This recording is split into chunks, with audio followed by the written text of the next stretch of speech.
Hello mga Mars! Magandang hapon sa lahat. Habang tayo nga ay magkikwentuhan ulit ay mapapanood naman ninyo etong luto ko sa pork broccoli. Isa sa mga mabiling putahe ko dito sa aming kainan. Alam nyo mga Mars, yung version ko ng baka nito ay napakasarap po talaga. Kaya lang yung ginawa ko rito ay pork broccoli para hindi masyadong kamahalan. At eto nga si Mars, nag-uumpisa palang magluto ng mga ulam na paninda para sa pananghalian ay pawis na dahil nga sa sobrang init ng panahon. At dahil mainit na yung mantika sa kawali kaya nagigisa na ako rito ng sibuyas at ng bawang. Kapag naamoy mo na yung pinaka-aroma ng ginigisa mo ay pwede mo nang ilagay itong karni ng baboy. Gumamit nga ako rito ng 2 kilo ng kasim ng baboy. Pagkalagay ng karne sa kawali, ay hahaluin ko lang ng hahaluin ito tapos tatakpan ko hanggang sa magtubig itong karne. Alam nyo Mars, yung ganitong paraan ng pagluluto sa karne ay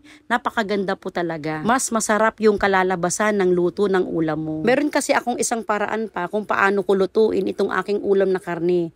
Minsan kasi kapag ako ay nagmamadali na, ay pinapakuluan ko siya at pinapalambot na bago ko igisa. At dito nga ay naglagay na ako ng suka, toyo at ng paminta. Tatakpan ko lang ito at pakukuluin ng 2 minuto bago ko haluin. Syempre naman mga Mars, gumagawa rin ako ng paraan ko o diskarte kung paano ako mapapabilis sa aking pagluluto lalo na kapag marami akong luto. At malaking tulong talaga sa akin yung pinapakuluan at pinalalambot na yung karne. Bukod sa nakatipid na ako sa gas, nakatipid pa ako sa oras at maaga akong nakakaluto ng ulam. At naglagay na ako dito ng tubig para palambutin ang karne. Ang paraan ko para mas mabilis kong mapalambot ang karne, pagkalagay ko ng takip ay pakukuluan ko siya sa malakas na apoy. At kapag kumulo na ay hihinaan ko lang yung apoy. Sa dahan-dahan na pagpapakulo ay mas mabilis lumambot yung karne. Kaya magdadagdag ulit ako ng tubig para sa sarsa ng ulam na niluluto ko. Mapapansin nyo mga Mars na kapag ako ay nagluluto ng aking panindang ulam ay masarsa talaga o masabaw. Dahil yun ang hinahanap at gusto ng customer. At naglalagay na nga ako dito ng gulay na broccoli.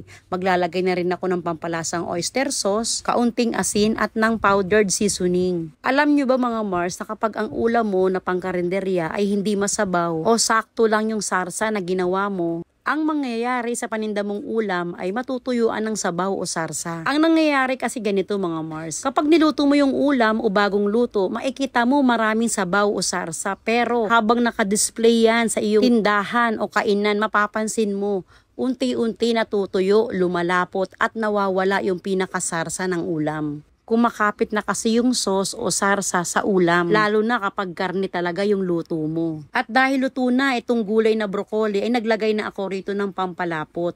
Ito yung tinunaw na cornstarch sa kaunting tubig. Kapag po kayo ay nagpapatakbo ng isang kainan o karinderya, ay malalaman at maiintindihan nyo po yung ibig kong sabihin sa pagluluto ng mga ulam na masarsa o medyo masabaw. Lalo na kapag karne, ang gusto ni customer talaga ay merong sarsa yung kanyang biniling ulam. At eto na nga mga Mars, luto na itong aking paninda version na pork broccoli.